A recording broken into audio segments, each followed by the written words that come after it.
You might have noticed that the mail is taking longer and longer to be delivered compared to what it used to take.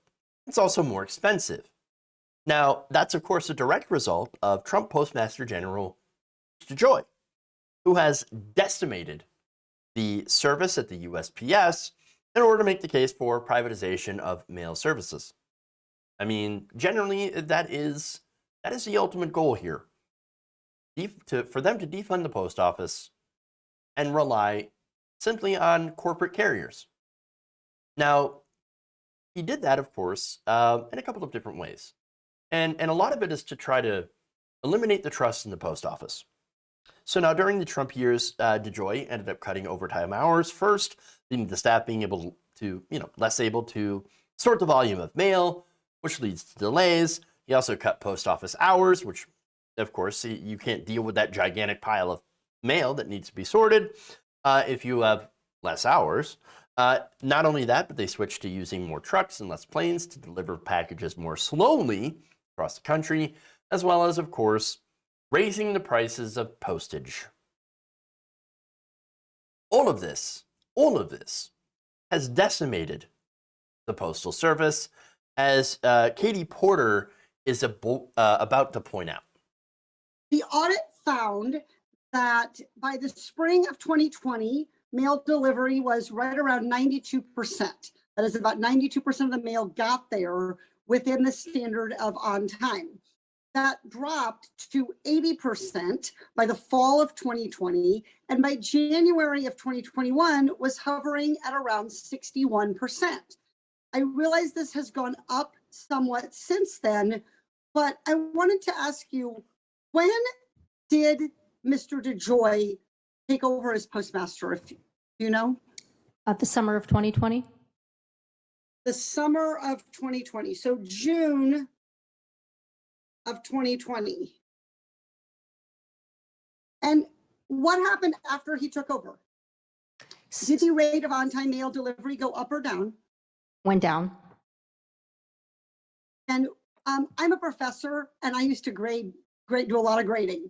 And 92% is considered widely like an A minus. 80 is considered hanging on to the lowest possible B. 60% is at best a D minus. The Postal Service delivers 48% of the world's mail. It is an institution, it is a civic treasure, and we let it get all the way, what you found is we let it get all the way to that D minus level. Disaster. So now, in a tweet accompanying this video, which was excellent, she wrote that on-time mail delivery is plummeted under Postmaster Louis DeJoy, forcing veterans to wait longer for prescriptions, seniors to scramble to pay bills without their Social Security checks, communities to feel less connected. You can no longer even use the mail to deliver postcards or mail to other countries. She did say that it delivers 48% of the world's mail, not just in the United States, but the US Postal Service used to deliver everywhere. Now you can't. It's very limited. So no doubt that DeJoy has done so much damage to the post office. And as some of you have mentioned as well, that he either eliminated or destroyed sorting machines during the election because, look, the guy is on the side of Donald Trump. If you slow down the mail, you slow down the counting of the votes. I wonder if that's, on purpose. Of course it was. So now, the big question a lot of you are wondering is, okay, well, look, DeJoy is a disaster. The USPS is a disaster. Why doesn't Biden do something? Why hasn't President Joe Biden, a Democrat, fired Louis DeJoy? Well, unfortunately, he can't. He doesn't actually have the power to do so. Understand that the way that it works, the way that the Postal Office was set up, is that the president, yes, can nominate someone, but it has to be approved by the Board of Governors. The Board of Governors is set up to where they have the final approval, meaning that the president, and it was set up this way the political forces, political parties, whatever, and unfortunately that obviously didn't seem to work. But the political parties and the president would not have the final say over who runs the post office. So, unfortunately, as I said, DeJoy serves at the pleasure of the USPS Board of Governors, which can be, by the way, appointed by the president. So again, it doesn't quite work out in keeping politics out of it. It was kind of poorly devised because politics gets into everything. Okay, so now Biden, what he has done so far is he has appointed several new governors. So now, unfortunately, even though he has appointed some new governors, Democrats don't have a practical majority because one of the Trump appointees, Ron Bloom, technically a Democrat, but is a supporter of Louis DeJoy. Loves everything he's doing. So here you have a Democratic nominee that is serving as in the Board of Governors for the U.S. Postal Service. It doesn't actually believe in the Postal Service and supports Louis DeJoy's decimation of the Postal Service. Without that majority, they can't fire DeJoy. Now, that said, there will be 2 more appointment slots opening up at the beginning of this year, in January. So, you know, Biden will soon be able to appoint others. And if he gets that 5-4 majority in the Board of Governors, then they'll be able to fire and replace DeJoy. Hopefully, this is what we hope, with someone who will actually protect and save the post office. That's what we're hoping. Now, of course, he's got to get there and he's got to actually do it first. I'm not going to believe anything. I'm not going to believe anything until it's actually done with Joe Biden. But again, I hope he does do this because right now the post office is a mess. And if it is sacrificed on the altar of privatization, well, that's going to be a disaster for millions of people who rely on the post office. And by the way, again, as I mentioned, this was part of a plan. They are basically trying to privatize the post office, and they, I mean, as basically the owner-donors, the people who are owned by, lobbying through, FedEx, UPS, these other companies, these shipping companies that want the business that the post office currently handles. So now they're doing this because, or I should say, they're doing this in a way where they use austerity and debt as a cover to their privatization. They say, oh my gosh, look at how much debt the post office has. Obviously, it's not an efficient business. Actually, it's incredibly efficient, way more efficient, way less overhead than these private corporations. Plus, the post office is an actual service. Their whole point is not to make money, unlike for-profit corporations, which again will charge way, way more for a package, to get to places. And by the way, don't even deliver everywhere the post office can and does. So you get rid of the post office, well, goodbye mail in rural places. It's gone. It's gone. And once again, there's a lot of misinformation going on around the post office in order to make the case for privatization. For one, it's not funded by the government.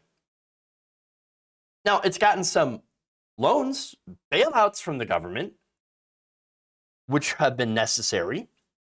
But generally, in most recent years, and of course, there's a reason for that, but it's funded using basically postage, stamps, delivery fees, etc. It's not funded by the federal government.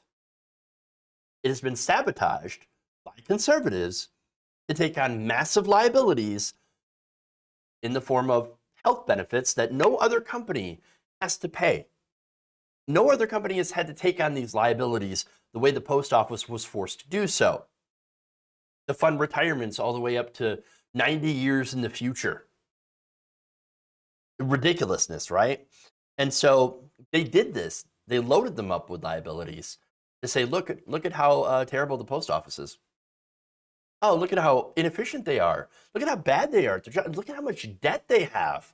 Oh my God, what a horrible. Do you want things to, healthcare, for example, to be run by the same people who can't even run the post office? Oh, what a terrible idea. Do you want your banking being done by the people who run the post office? Look at how terrible it is, even though we're the ones who literally sabotaged it 75 years in advance. Yes, I was a bit hyperbolic there, but it was some insane number that no other company has to do. No other company has to do. And yet they do it. And they don't make a profit because they're not supposed to make a profit. But again, this is all by design so that you have companies like UPS and FedEx and private carriers that can muscle in on that business so they can make a profit and charge people tons of money for mailing packages. And now we are seeing that decades-long plan to end the post office coming to near fruition. As people are suffering from delays and rising prices, you know what that's going to do? That's going to erode trust in the post office. That is the first step to privatization, is erode the trust in institutions so that people will then clamor for the private industry to step in and do with their own solution, and that's the whole point. That's the whole purpose. Companies can say, "Don't worry, we've got a solution. Yes, it's going to cost you a lot more, but hey, we can do all the things that the post office does, except that we actually don't." And that's what it is. DeJoy is trying to destroy the trust in the post office in the favorable opinion of the American people of the post office.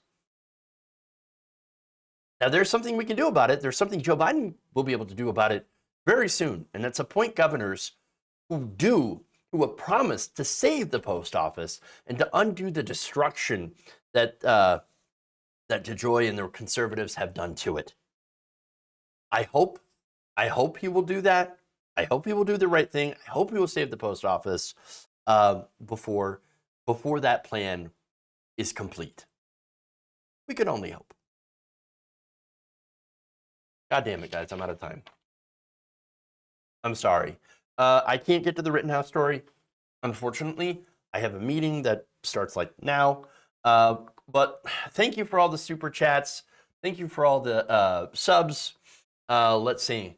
Thank you, Jayhawker, the Bald Dragon, Madi Darno. Thank you, Crazy Hawaiian and PA, for all resubbing with Prime. But anyway, thank you very much for everybody for doing that. Thank you for all the super chats, Dango Bango, Tyler Hackner. I really, really appreciate it. Thank you so much. I'll see you all tomorrow. Love you all. And remember, change begins with you. Good night, nation. See you all tomorrow.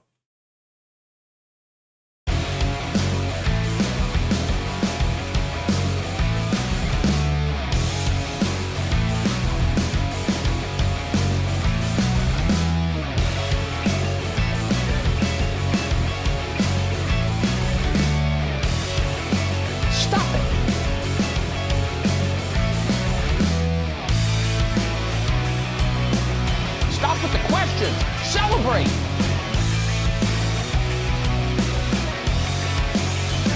Dumps.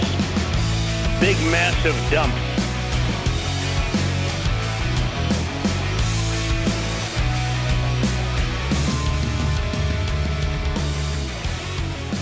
Please clap. You're kicking me out the door. You're kicking me out the door.